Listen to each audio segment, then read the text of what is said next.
Hello everyone, welcome to banking mentors. I am Yogendra Sahu और मैं पिछले 4 सालों से बैंकिंग एक्सपीरियंस को रीजनिंग पढ़ा रहा हूँ। आज यहाँ पर हम बात करने वाले हैं आरआरबी स्केल 1 2018 का प्रीलिम्स का पेपर सॉल्यूशन। क्लियर? 2019 का मैंने वीडियो पहले ही अपलोड कर चुका है। अगर आपने अभी तक नहीं देखा है तो यहाँ पर आई बटन को क्लिक करके वीडियो देख सकते हैं। आज हम बात करने वाले हैं रीजनिंग सेक्शन की। एंड सबसे पहले तो यहाँ पर हम पैटर्न समझ लेते हैं कि जो आरआरबी स्केल 1 होता है उसका प्रीलिम्स का पैटर्न क्या होता है। रीजनिंग और क्वांट की अगर मैं बात करूं तो 40-40 क्वेश्चंस होते हैं, टोटल 80 क्वेश्चंस होते हैं, जिसके लिए यहाँ पर आपको टाइम मिलता है वो है 45 मिनट्स। मतलब 45 मिनट के अंदर आपको 80 क्वेश्चन सॉल्व करने होते हैं। लेवल जो होता है पेपर का हमेशा याद रखना, प्रीलिम्स में लेवल के जो रहते हैं वो इजी टू मॉडरेट होते हैं। कभी भी डिफिकल्ट लेवल के क्वेश्चन यहाँ पर नहीं मिलेगा। इजी लेवल के ज्यादा क्वेश्चन मिलेंगे, मॉडरेट लेवल के भी बहुत कम क्वेश्चंस मिलेंगे। तो जब भी आपके पास क्वेश्चंस आएंगे पजल, सिटिंग अरेंजमेंट, तो वो सारे पजल्स 5 क्वेश्चन जैसे पजल के आ रहे हैं तो आप इस 5 क्वेश्चंस को 2 मिनट के अंदर आराम से सॉल्व कर सकते हैं। इसके लिए स्पीड एंड एक्यूरेसी पे खास ध्यान रखना है आपको, speed and accuracy. Clear? Speed accuracy आप डेली यहाँ पर स्पीड टेस्ट देके यहाँ पर बढ़ा सकते हैं, डेली स्पीड टेस्ट दीजिए। क्लियर? और उसमें यहाँ पर आप डेली जब भी स्पीड टेस्ट देते हैं उसकी एनालिसिस बहुत ज्यादा जरूरी है। सिर्फ स्पीड टेस्ट से कुछ नहीं होगा, जब तक उसका एनालिसिस नहीं करेंगे कोई मतलब नहीं है। चलिए, मैंने एक पर्टिकुलर स्लॉट लिया है जिसमें पजल एंड सिटिंग अरेंजमेंट के 25 क्वेश्चन है। ठीक है, मतलब ये जो पर्टिकुलर स्लॉट लिया था, इस स्लॉट में 25 क्वेश्चंस आपके पजल एंड सिटिंग अरेंजमेंट से आए थे। डायरेक्शन की बात करें तो डायरेक्शन के 3 क्वेश्चंस थे, सिलोगिज्म के 4 क्वेश्चन थे, इनइक्वालिटी बेस्ड पजल आया था जिसमें 3 क्वेश्चन से छोटा सा एक पजल होता है, मतलब आपको पैराग्राफ के फॉर्म में दिया रहेगा 3 से 4 पैराग्राफ, उस तरीके के क्वेश्चन से। ब्लड रिलेशन बहुत ही इजी आया था जिसके 3 क्वेश्चन आप 1 मिनट के अंदर सॉल्व कर सकते थे। और मिसलेनियस 2 क्वेश्चन था जो वर्ड प्रॉब्लम, आप करेंगे तो भी ठीक, नहीं कर रहे हैं तो भी ठीक, क्योंकि एक एक क्वेश्चन होते हैं, इसमें टाइम ज्यादा लगता है। उससे अच्छा है कि आप ब्लड रिलेशन, इनइक्वालिटीज, ये सब में पहले ध्यान दीजिए। ये जो है आप बहुत अच्छे से प्रैक्टिस किए और आपके पास टाइम है तभी यहाँ पर मिसलेनियस क्वेश्चंस आप टच करेंगे। अब यहाँ पर हम बात करते हैं शेड्यूल की। तो देखिए, हमारे जो चैनल है उसमें इंग्लिश एंड क्वांट के वीडियोस जो है वो Monday, Wednesday and Friday upload किया जाता है। मंडे यहाँ पर अगर हम देखें, मंडे, वेंसडे, फ्राइडे, तो 9 बजे आपको, सुबह 9 बजे इंग्लिश का वीडियो मिलेगा और रात के 9 बजे आपको क्वांट के वीडियो मिलेंगे। वैसे ही अगर हम रीजनिंग एंड बैंकिंग अवेयरनेस की बात करें तो ट्यूसडे, थर्सडे, सैटरडे 9 बजे रात को रीजनिंग एंड 9 बजे सुबह बैंकिंग अवेयरनेस, जिसमें आप करंट अफेयर्स पढ़ते हैं। ठीक है, तो चलिए, तो हम देखते हैं सबसे पहला क्वेश्चन। अब क्वेश्चन जो गिवन है 11 बॉक्सेस। अच्छा, सबसे पहली बात कि यहाँ पर टोटल 40 क्वेश्चन होंगे जिसको हम 2 पार्ट में कवर करने वाले हैं। आज फर्स्ट पार्ट है जिसमें हम 20 क्वेश्चन, आधा क्वेश्चन कवर करेंगे और आधा क्वेश्चन जो है आपके सेकेंड पार्ट के वीडियो में होगा। किसी भी यहाँ पर पजल को सॉल्व करने का हमारा सबसे बेस्ट अप्रोच क्या होना चाहिए? किसी भी लाइन को, कोई भी लाइन जो है, एक लाइन को एक बार ही पढ़ें, 1 टाइम।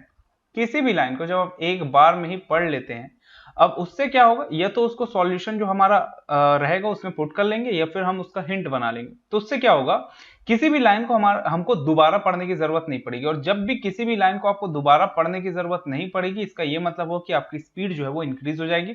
तो आप कहते हैं कि भाई आपकी स्पीड जो है इंक्रीज नहीं होती, वो इसीलिए नहीं होती क्योंकि पजल्स में यहाँ पर आप कंफ्यूज होते चलते हैं और यहाँ पर प्रॉपर हिंट नहीं बनाते, बार बार एक ही लाइन को पढ़ते रहते हैं। तो उससे क्या है ना कि आपका टाइम जो है बहुत ज्यादा वेस्ट हो जाता है। अगर वो टाइम आप बचा लेंगे तो आपकी स्पीड जो है वो काफी इंक्रीज हो जाएगी।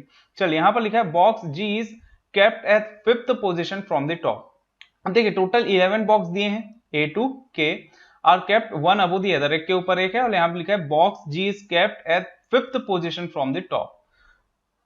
टॉप से 5th पोजीशन में सबसे पहले हम नंबरिंग कर लेते हैं। देखिए, टोटल यहां पर हमारे पास 11 बॉक्स है, तो 11, देन 10, 9, 8, 7, 6, 5, 4, 3, 2, 1, ये हमने नंबरिंग कर लिया।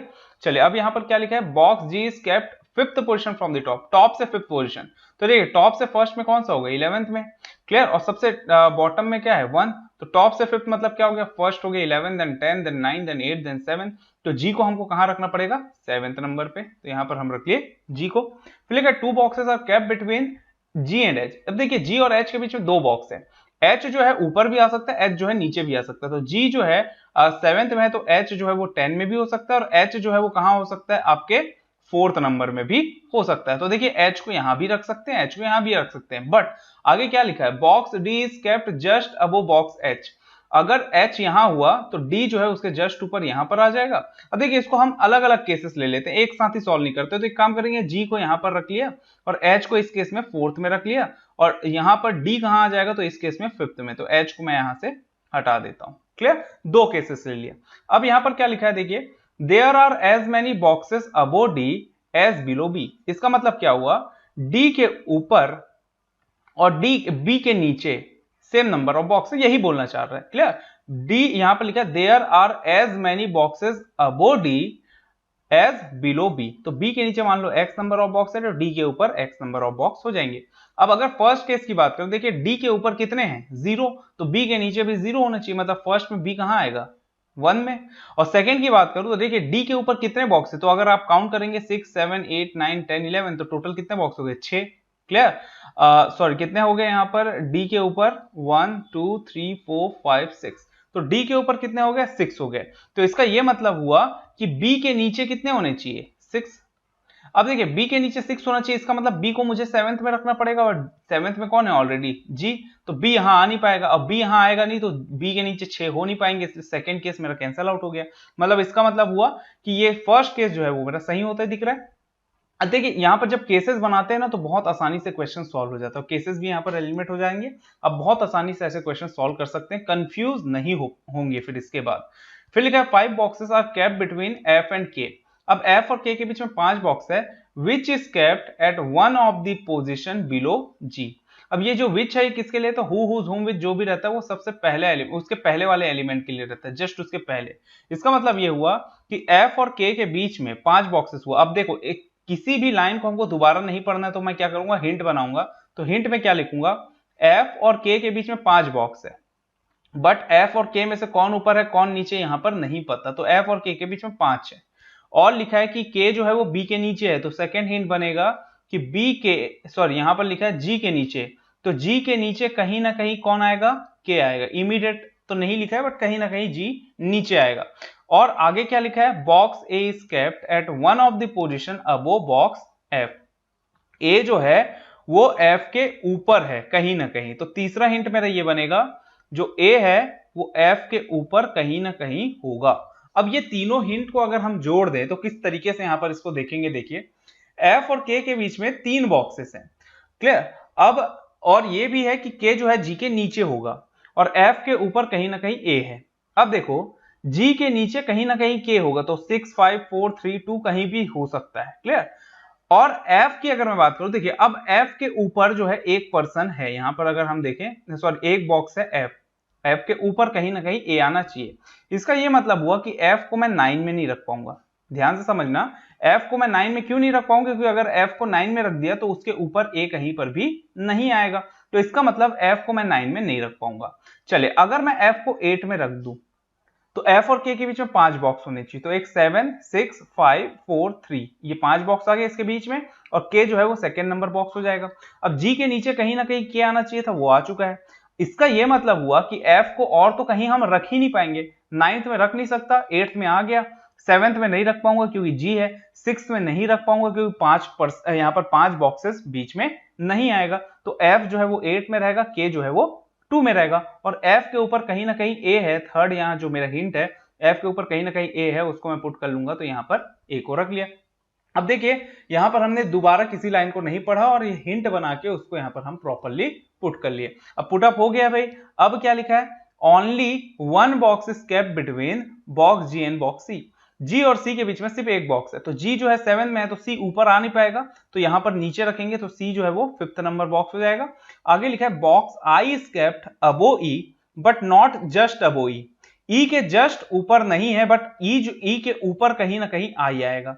और आगे लिखा है यहां पर कि box E is not kept immediately above और इमीडिएटली बिलो C।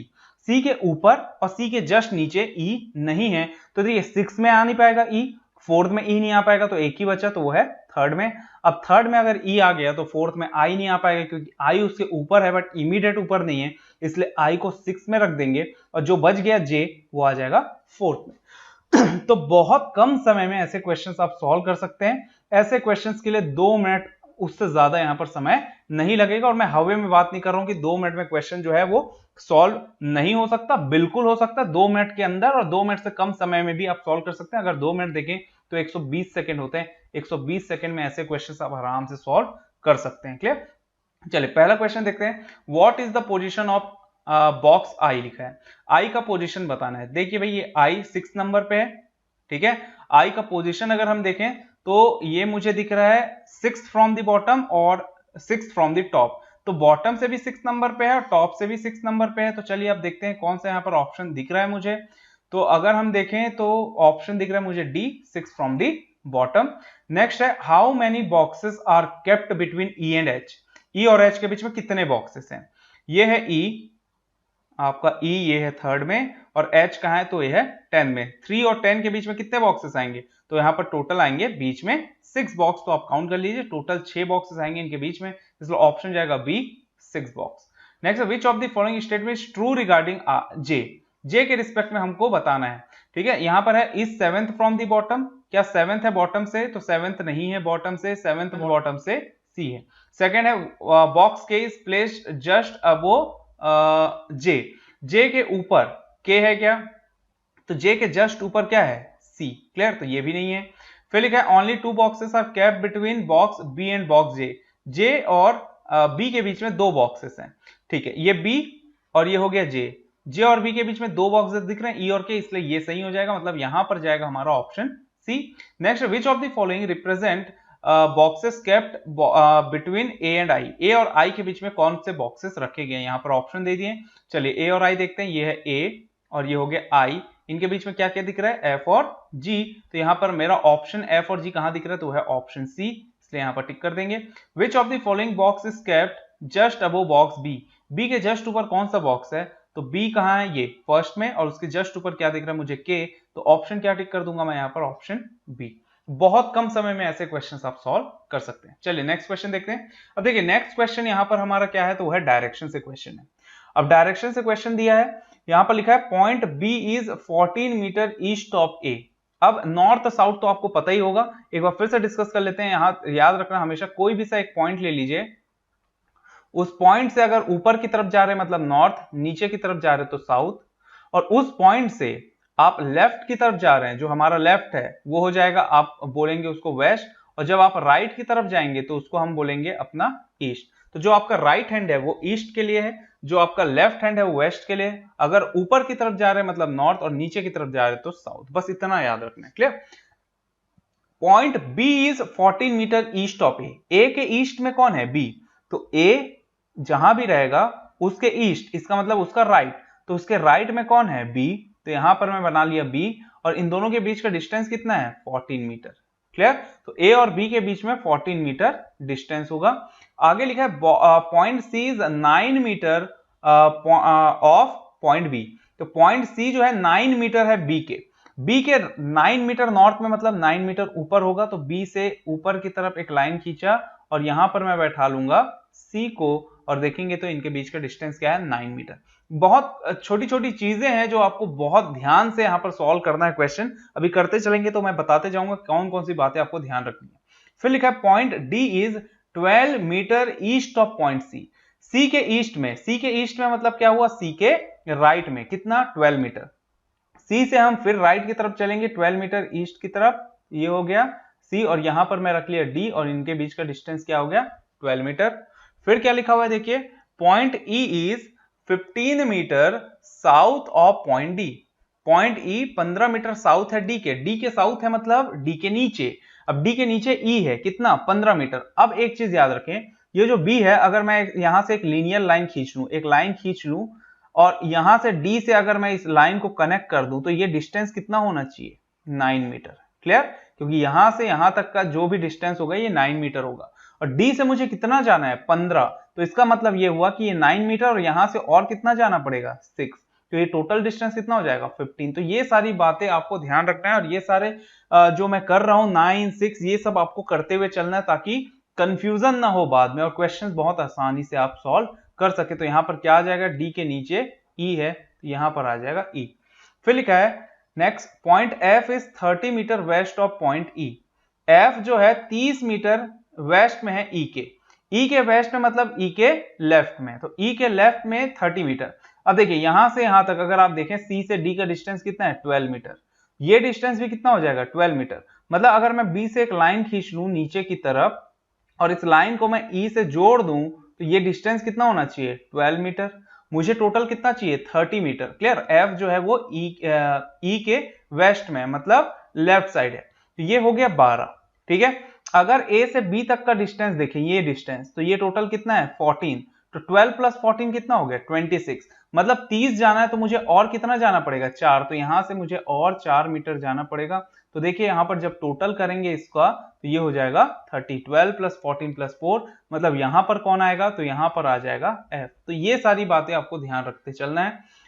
नेक्स्ट क्या लिखा है, point G is 10 meter north of point F. G जो है 10 मीटर नॉर्थ में है एफ के, एफ के नॉर्थ में मतलब एफ के ऊपर कितना 10 मीटर। अब इस चीज को ध्यान देंगे, ये जो डिस्टेंस था यहां पर आ जाइए डी और ई के बीच में, ये जो डिस्टेंस था ना ये 6 था। इसका मतलब ये जो डिस्टेंस होगा ये भी 6 रहा होगा और ये डिस्टेंस भी 6 रहा होगा यहां से यहां तक का। तो इसका मतलब अगर मैं ए से एक लाइन खींच दूं और यहां पर इस पॉइंट को मैं एफ से जोड़ दूं तो ये डिस्टेंस भी कितना आना चाहिए 6, क्योंकि ये बाकी डिस्टेंस 6 है तो ये भी 6 हो जाएगा। अब जब ये 6 है और एफ से मुझे कितना जाना है 10 मीटर ऊपर जाना है। क्लियर, जी के लिए 10 मीटर नॉर्थ में जाना है मतलब ऊपर जाना है, तो ये 6 है तो मुझे और कितना जाना है 4। और अगर आप ध्यान से देखेंगे तो सी से बी तक का डिस्टेंस कितना है 9। इसका ये मतलब हुआ कि यहां तक अगर मैं लूंगा तभी वो कितना होगा यहां पर 4 मीटर। ये जो डिस्टेंस होगा यहां से यहां तक, ये जो डिस्टेंस होगा ना इसी को मैं ले लूंगा 4, तो ये हो गया 6 और ये हो गया 4, तो टोटल कितना हो गया 10। इसका मतलब ये हुआ, मैंने बताने का मतलब ये था कि जी जो है ना वो सी को एक्सटेंड नहीं कर सकता और सी के ऊपर नहीं जा सकता जी। क्लियर, क्योंकि यहां पर सी से बी तक का डिस्टेंस 9 है, तो ये सारी बातें आपको ध्यान रखना है। लास्ट में लिखा है point H is 18 meter east of G, G के ईस्ट में है कौन एच 18 मीटर। तो देखिए जी के ईस्ट में मतलब राइट में और कितना 18। तो अब ध्यान दीजिए ये जो डिस्टेंस है ना ये कितना होना चाहिए, यहां से यहां तक 4 है तो ये डिस्टेंस भी कितना होगा 4, और यहां से ए से बी तक का डिस्टेंस कितना है 14, मतलब 14 प्लस 4 18। मतलब जी से अगर मैं यहां तक जाऊं ये लाइन तक, इसका मतलब ये डिस्टेंस कितना हो जाएगा 18 मीटर। क्लियर, तो क्वेश्चन यहां पर हमारा सॉल्व हो गया और ये जो पॉइंट है ये कौन सा पॉइंट मिलेगा हमको, तो ये हो जाएगा मेरा एच। तो जी से एच का यहाँ पर डिस्टेंस 18 मीटर है। अब यहाँ पर हमारा क्वेश्चन जो भी दिया हम आराम से सॉल्व कर सकते हैं।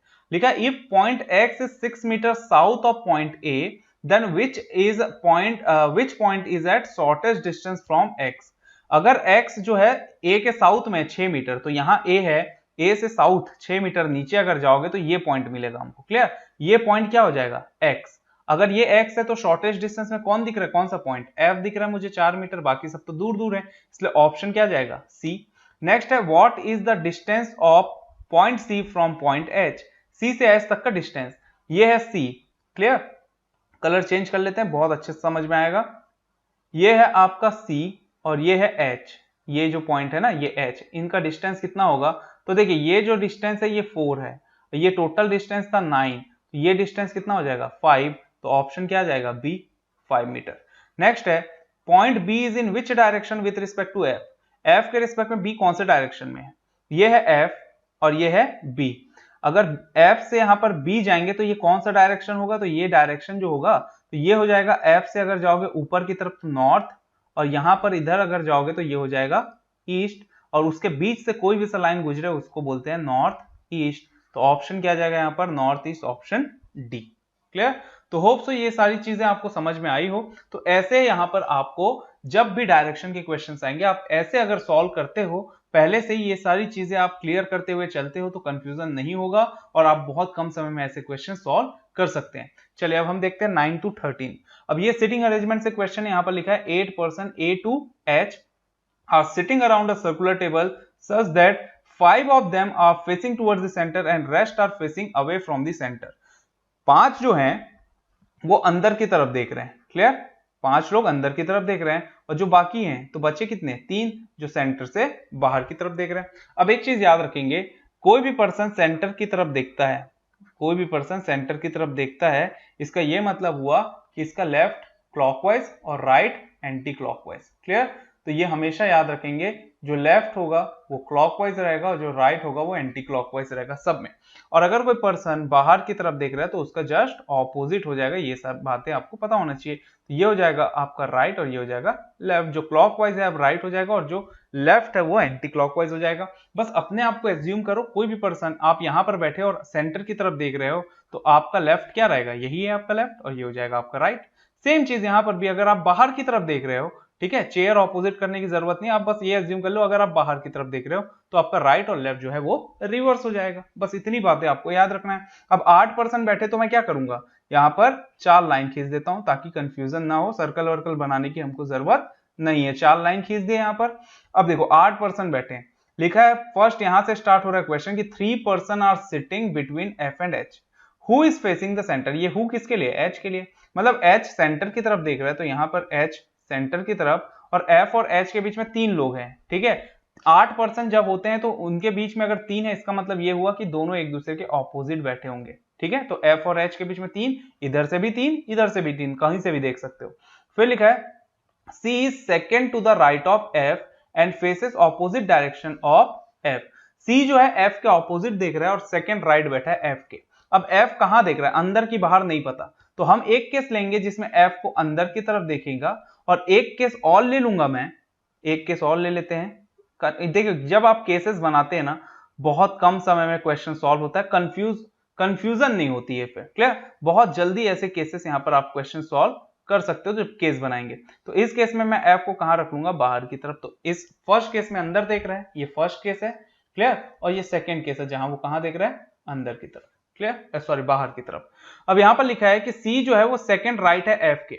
अगर एफ अंदर की तरफ देख रहा है तो सेकेंड राइट किधर होगा, तो मैंने क्या कहा भाई, जो क्लॉकवाइज होगा वो लेफ्ट और जो एंटी क्लॉकवाइज होगा जो वो राइट। तो ये हो गया फर्स्ट राइट और ये हो गया सेकंड राइट। तो यहाँ पर कौन आ जाएगा, सी, और सी एफ के ऑपोजिट देख रहा है तो एफ अंदर देख रहा है, इसका मतलब सी जो है वो कहां देखेगा, बाहर।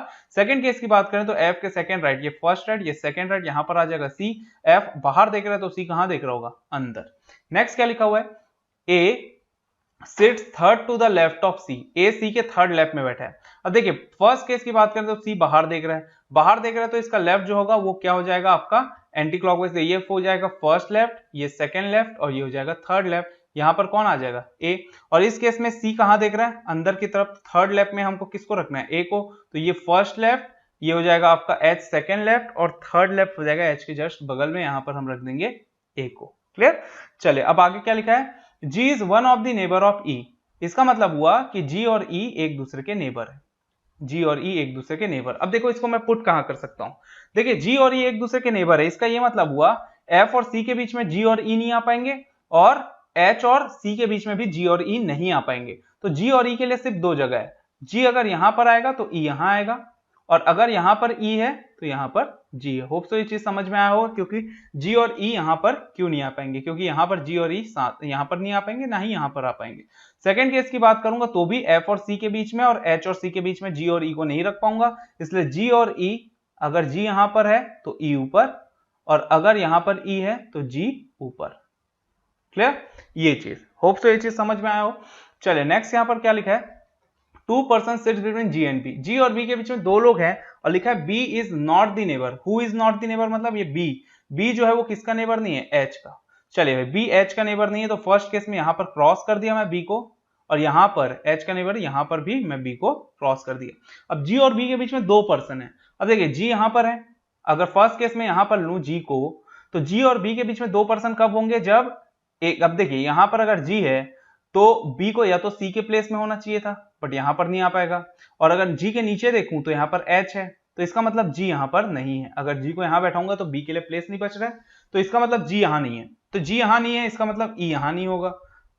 अब देखिए G अगर यहां पर है तो B जो है यहां तो आ नहीं पाएगा, H और C के बीच में ये हो जाएगा 2 प्लेस। अगर G के नीचे देखें तो 2 लोग उनके बीच में बैठे तो A और H, बट यहां पर B नहीं आ पाएगा, इसलिए ऊपर की तरफ देखेंगे तो एक ये पर्सन हो गया और एक हो गया F, तो यहां पर भी हो सकता है, क्लियर। तो G और B के बीच में 2 लोग आ गए। सेकंड केस की बात करूं तो अगर मान लो भाई G यहां पर है F के बगल में, तो 2 लोग, अगर इसके ऊपर की तरफ देखूं तो एक पर्सन हो गया F और एक पर्सन यहां पर हो गया, उसके बाद यहां पर B आना चाहिए बट यहां पर कौन है, C, और यहां पर अगर G है तो एक पर्सन हो गया ये पर्सन, एक हो गया A तो यहाँ पर H के जगह B नहीं आ पाएगा, इसका मतलब G यहाँ पर नहीं आएगा, तो G यहाँ नहीं आएगा, मतलब E है तो E यहाँ पर नहीं आ पाएगा, तो E और G के लिए प्लेस फिक्स हो गया। अब देखिए G जो है यहाँ पर है तो B कहाँ आ सकता है, अगर मैं नीचे की तरफ जाऊं G के तो एक पर्सन हो गया A और एक हो गया H और यहाँ पर B नहीं आ पाएगा, इसीलिए हमको G के ऊपर जाना पड़ेगा, तो एक ये पर्सन हो गया और एक हो गया F, तो यहाँ पर आ जाएगा B। ये हमने पूरा पुट कर लिया है। अब कौन बचा है, तो सिर्फ और सिर्फ D बचा है, तो D जो है C और H के बीच में फर्स्ट केस में आ जाएगा, सेकेंड केस में भी C और H के बीच में D आ जाएगा, एक ही प्लेस बचा है। अब देखिए आगे क्या लिखा हुआ है question, G does not face C, G C को फेस नहीं किया है, और आगे लिखा है G and A faces same direction but opposite to F। G और A जो है ना सेम डायरेक्शन देख रहे हैं बट F के ऑपोजिट, ये F है तो F के ऑपोजिट मतलब F अंदर देख रहा है, मतलब G और A बाहर देखने चाहिए, तो यहां पर G और A दोनों को मैं बाहर की तरफ देख लूंगे भाई कि F और G को मैं दोनों को यहां पर एरो जो है वो सेंटर के बाहर की तरफ रख दिया। सेकेंड केस में भी G और A जो अगर आप देखेंगे तो F के ऑपोजिट देखना चाहिए, तो G और A जो है वो कहां देखेंगे, तो G और A अंदर की तरफ देखेंगे, और यहां पर क्योंकि लिखा था कि G does not face C, एक होता है डज नॉट फेस और एक होता है ऑपोजिट, अगर यहां लिखता कि ऑपोजिट नहीं बैठेंगे G और C तो दोनों ही केस कैंसल आउट हो जाता, बट यहां पर बोला है G और C एक दूसरे को फेस नहीं किए। अगर आप सेकंड केस देखेंगे तो G और C एक दूसरे को फेस किए, दोनों अंदर की तरफ देख रहे हैं, इसका मतलब दोनों एक दूसरे को फेस किए हैं, और अगर फर्स्ट केस देखेंगे तो दोनों ऑपोजिट देख रहे हैं, इसका मतलब ये दोनों एक दूसरे को फेस नहीं किए, तो मेरा सेकंड केस सही हो जाएगा, सॉरी फर्स्ट केस सही हो जाएगा, सेकंड केस कैंसल आउट हो जाएगा। अब यहां पर क्वेश्चन क्या लिखा है, what is the position of E with respect to A, A के रिस्पेक्ट में E का पोजीशन बताना है। अब यहां पर है A और ये हो गया E, तो A के रिस्पेक्ट में E का पोजीशन अगर आप देखें तो A कहां देख रहा है, बाहर की तरफ, तो बाहर की तरफ देख रहा है तो ये हो जाएगा लेफ्ट, तो G फर्स्ट लेफ्ट और E हो जाएगा सेकेंड लेफ्ट, इसका मतलब सेकेंड टू द लेफ्ट मेरा सही हो जाएगा ऑप्शन डी। क्लियर। नेक्स्ट यहां पर क्वेश्चन क्या लिखा है, how many person sitting between C and H when counted from left of C, C के लेफ्ट से हमको काउंट करना और बताना है C और H के बीच में कितने बैठे हैं, ये है C और ये है H, अगर C के लेफ्ट से अगर काउंट करो तो देखिए C बाहर देख रहा है, इसका मतलब लेफ्ट क्या होगा, इसके नीचे। क्लियर, ये हो गया लेफ्ट, तो लेफ्ट से अगर देखेंगे तो सिर्फ एक ही पर्सन बैठा C और H के बीच में, वो है D, तो यहां पर ऑप्शन क्या आएगा हमारा A1। क्लियर। नेक्स्ट है 4 of the 5 are alike in certain way form a group which among the following does not belong to that group, ये हमेशा ऐसे ही क्वेश्चंस पूछा जाता है, ऑड वन आउट बोलते हैं जिसको हम, तो इसमें हमको बताना है कि कौन सा ऑड वन आउट है, C B F D E।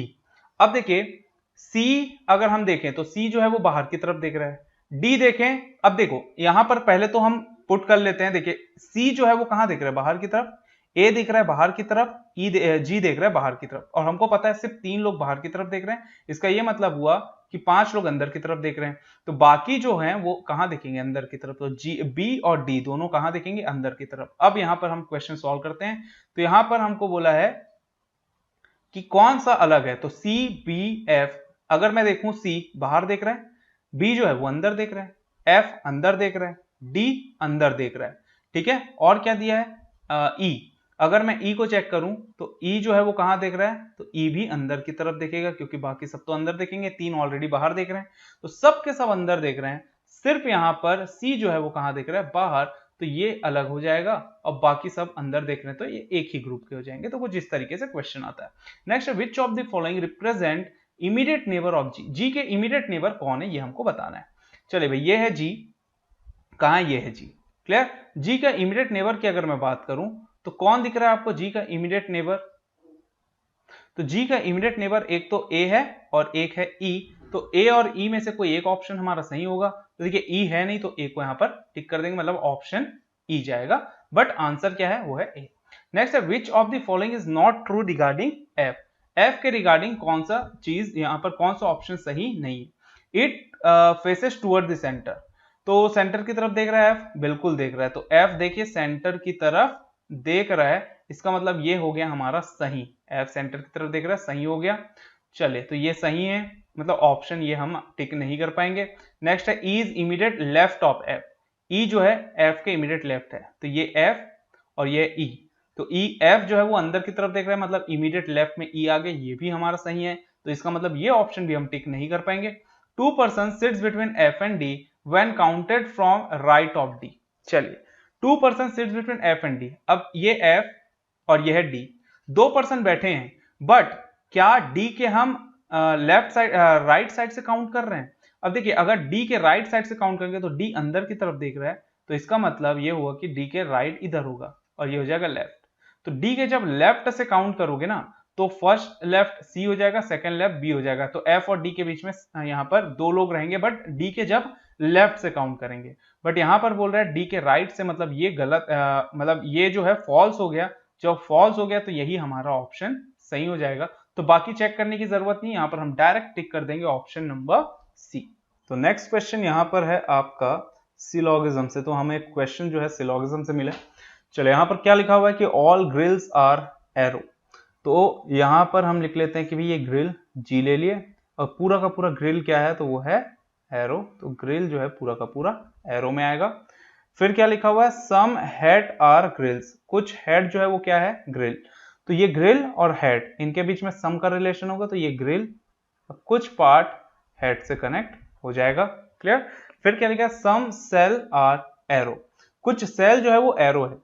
Cell और एरो के बीच में रिलेशन दिया है, इसलिए ग्रिल और सेल को कुछ भी कनेक्शन आप नहीं करेंगे, तो ये सेल ले लिया जो एरो से कनेक्टेड है। यहां पर भी हेड और ग्रिल का यहां पर कनेक्शन दिया था, ठीक है, कि कुछ हेड जो है वो ग्रिल है, बट क्योंकि ग्रिल एरो के अंदर है इसलिए हेड और एरो के बीच तो कनेक्शन हो ही जाएगा। चलिए कंक्लूजन फर्स्ट क्या लिखा है, some cell are definitely not grill. कुछ सेल ग्रिल डेफिनेटली नहीं है। ये है सेल और ये है ग्रिल, इनके बीच में कोई भी सा कनेक्शन दिया है क्या? तो अगर आप क्वेश्चन में देखेंगे तो इनके बीच में कोई भी सा कनेक्शन नहीं दिया है। सेल और ग्रिल के बीच में कनेक्शन, इंफॉर्मेशन कुछ भी नहीं दिया है। जब भी इंफॉर्मेशन नहीं देता है, इंफॉर्मेशन इनके बीच में कुछ नहीं है, इंफॉर्मेशन नहीं देता है, तो हमारा हर एक आंसर कैन नॉट से होता है, मतलब जिसको हम बोलते हैं डाउटफुल केस। क्या? तो इसलिए यहां पर ये हो गया कैन नॉट से।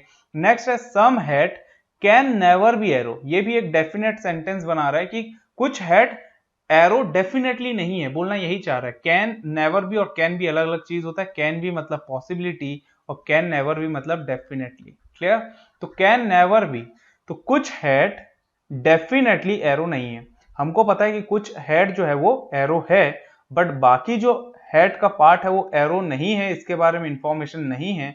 जब इंफॉर्मेशन नहीं है तो ये भी हमारे लिए कैन नॉट से हो जाएगा, और जब दोनों ही कैन नॉट से हैं इसका मतलब यहां पर जाएगा neither one not two follows. Clear. जब दोनों कैन नॉट से होते हैं तो आइदर और भी चेक करते हैं, बट आइदर और के लिए अलग अलग केसेस हैं जो आपको पता होना चाहिए। सबसे पहला केस तो ये है कि सब्जेक्ट प्रेडिकेट सेम होना चाहिए, तो यहाँ पर सेल है और यहाँ पर ग्रिल, तो नीचे भी सेल और ग्रिल होना चाहिए, तो ये है ही नहीं। क्लियर। तो होप सो ये सारी चीजें आपको समझ में आ रही होंगी। क्यों, जब कब समझ में आएगा ये सब सारी चीजें, जब आपका कॉन्सेप्ट अच्छे से क्लियर होगा। ठीक है। चलिए नेक्स्ट देखते हैं यहाँ पर क्वेश्चन नंबर 15। ये क्वेश्चन नंबर 15 है ना, जो स्टेटमेंट वो सेम है एग्जैक्टली 14 से, तो हमको दोबारा फिर से स्टेटमेंट बनाने की जरूरत नहीं है, हम डायरेक्ट कंक्लूजन देखते हैं। सम हेड आर एरो। कुछ हेड एरो है, ये है हेड और ये है एरो, इनके बीच में कनेक्शन दिख रहा है, बिल्कुल दिख रहा है। तो कुछ हेड एरो दिख रहा है, ये डेफिनेटली क्या हो जाएगा, ट्रू। फिर लिखा है सम ग्रिल आर सेल। कुछ ग्रिल जो है वो सेल है, ये ग्रिल और ये सेल, इनके बीच में इंफॉर्मेशन नहीं है, इंफॉर्मेशन नहीं है, तो हमारा हर एक आंसर क्या हो जाएगा, कैन नॉट से। तो ये हो जाएगा मेरे कैन नॉट से, तो पहला सही है। दूसरा कैन नॉट से, कैन नॉट से को हम डज नॉट फॉलो ही बोलते हैं। क्लियर। बट जो कैन नॉट से होता है उसमें पॉसिबिलिटी जब लगता है तो वो ट्रू हो जाता है। ये सारी चीजें पता होनी चाहिए। तो पहला यहाँ पर डेफिनेटली ट्रू है, तो सेकंड ऑप्शन जाएगा ओनली वन फॉलोस। चलिए नेक्स्ट देखते हैं। 16 क्वेश्चन है, सम डोर आर फैन। कुछ डोर फैन है। फिर लिखा है नो डोर इज रोज। जो डोर जो है वो रोज नहीं होगा। फिर लिखा है नो फैन इज सेल्फ। ये फैन जो है वो सेल्फ नहीं होगा। क्लियर। तो ये जो फैन है ना, ये सेल्फ नहीं होगा। क्लियर। चलिए अब यहां पर क्या लिखा है, सम फैन कैन नेवर बी रोज। कुछ फैन रोज नहीं है। कैन नेवर भी मतलब डेफिनेटली नहीं है, कुछ फैन रोज नहीं है। ठीक है। अब ये फैन और ये है रोज, अगर हम देखें तो फैन और रोज के बीच में तो कोई भी सा कनेक्शन नहीं है, कोई भी सा इंफॉर्मेशन नहीं है, बट फैन का कुछ पार्ट जो है ना वो डोर से कनेक्टेड है, और मुझे पता है कि ये पूरा का पूरा जो डोर है ना वो रोज में नहीं जाएगा। तो इसका मतलब ये हुआ ये जो फैन का कुछ पार्ट डोर के अंदर है वो भी रोज में नहीं जाएगा, इसलिए ये डेफिनेटली क्या हो जाएगा, ट्रू, कि कुछ फैन रोज में नहीं जाएंगे, डेफिनेटली ट्रू है। नेक्स्ट है some rose are self is a possibility. ये रोज और ये सेल्फ, रोज और सेल के बीच में इंफॉर्मेशन नहीं है। अगर इंफॉर्मेशन नहीं है तो हमारा हर एक आंसर कैन नॉट से होता है, बट क्योंकि यहाँ पर पॉसिबिलिटी लगा है और कैन नॉट से में पॉसिबिलिटी हमेशा ट्रू होता है, हर एक वीडियो में यहाँ पर हमने डिस्कस किया है, तो ये क्या हो जाएगा आपके लिए डेफिनेटली ट्रू। तो यहाँ पर पहला भी सही है, सेकेंड भी सही है, तो यहाँ पर ऑप्शन क्या जाएगा, बोथ 1 and 2 फॉलोज, मतलब ऑप्शन नंबर डी। चलिए अब आज के सेशन का लास्ट क्वेश्चन देखते हैं, फिर बाकी जो क्वेश्चंस बचे हैं उसको हम नेक्स्ट पार्ट में देखेंगे। चलिए यहां पर क्या लिखा है, सम डोर आर फैन। तो अगर आप ध्यान से देखें तो ये जो स्टेटमेंट है वो 16 वाले स्टेटमेंट से है, क्लियर। ये जो स्टेटमेंट है ये 16 स्टेटमेंट से, तो हमको फिर से वेन डायग्राम बनाने की जरूरत नहीं, मतलब एक एक स्टेटमेंट से दो दो यहाँ पर हमको क्वेश्चंस दे दिए हैं, तो बहुत आसानी से और कम टाइम में ऐसे क्वेश्चंस फिर हम सॉल्व कर सकते हैं। चलिए पहला क्या लिखा है, all door are self is a possibility. Door पूरा का पूरा सेल्फ होने की पॉसिबिलिटी, ये डोर और ये सेल्फ, ये डोर क्या पूरे के पूरे सेल्फ में जा सकता है, बिल्कुल नहीं जा सकता, क्योंकि ये फैन जो है वो सेल्फ में नहीं जाएगा, और फैन का कुछ पार्ट जो है ना वो डोर है, तो डोर का भी कुछ पार्ट फैन हो गया, तो डोर पूरा का पूरा कभी भी सेल्फ में नहीं जा सकता, क्योंकि ये जो फैन है और डोर है, ये जो शेडेड पार्ट दिख रहा है, नहीं सॉरी, ये जो सॉलिड पार्ट दिख रहा है ना, जहां पर ब्लू कलर का दिख रहा है आपको, यहां पर ये पार्ट डोर का कभी सेल्फ में नहीं जाएगा, इसलिए पूरा का पूरा डोर सेल्फ में नहीं जा सकता, डेफिनेटली फॉल्स हो जाएगा, पॉसिबिलिटी है ही नहीं। नेक्स्ट है all self can be door, पूरा का पूरा सेल्फ डोर हो सकता है। देखिए डोर जो है ना वो सेल्फ में नहीं जाएगा, जैसे अगर मैं बात करूं ये ए, ये हो गया बी, और बी जो है सी में नहीं जाएगा, ठीक। तो मैंने कहा कि ये जो पार्ट है ना ये इसके अंदर नहीं जाएगा, तो ए जो है वो पूरा का पूरा सी में कभी भी नहीं जा सकता, क्योंकि ये जो पार्ट है ए का बी से कनेक्टेड है, बाकी जो ए का पार्ट है वो जा सकता है।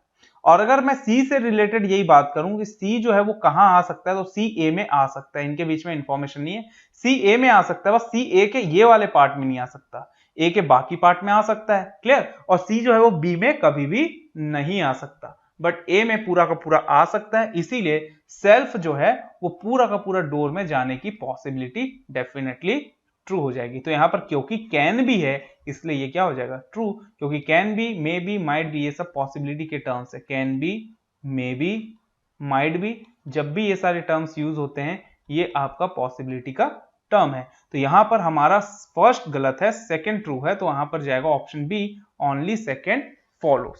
तो होप सो ये सारे क्वेश्चंस आज आपको समझ में आए होंगे, ये आपका आरआरबी स्केल 1 2018 प्रीलिम्स का पेपर में आया हुआ क्वेश्चन था। तो होप सो ये वीडियो आपके लिए हेल्पफुल हो और आपको ये चीज समझ में आए कि किस लेवल के क्वेश्चंस की प्रैक्टिस करनी है आपको जब आप स्केल 1 की तैयारी कर रहे हैं। और तो बाकी जो वीडियो है हम नेक्स्ट पार्ट में यहाँ पर लेकर आएंगे, और अगर आपने अभी तक 2019 आरआरबी स्केल 1 के प्रीलिम्स के सॉल्यूशन नहीं देखे हैं तो आप जरूर यहाँ पर आप देख सकते हैं, आप प्लेलिस्ट में जाइए, आपको जरूर मिल जाएगा यहाँ पर, क्लियर। तो आप वो वीडियो भी आप जरूर देखें, वो भी आपके लिए काफी ज्यादा हेल्पफुल होगा। और अगर अभी तक आप मेरे टेलीग्राम ग्रुप में नहीं जुड़े हैं तो आप मेरे टेलीग्राम ग्रुप में जुड़ सकते हैं, रीजनिंग बाय योगी सर, आप यहाँ पर इस ग्रुप में आप जुड़ सकते हैं। तो चलिए, तो अगर यार आपको ये वीडियोस पसंद आ रहे हैं तो प्लीज लाइक कीजिए, सब्सक्राइब कीजिए और शेयर जरूर कीजिए। चलिए मिलते हैं नेक्स्ट वीडियो में, थैंक्स फॉर वॉचिंग।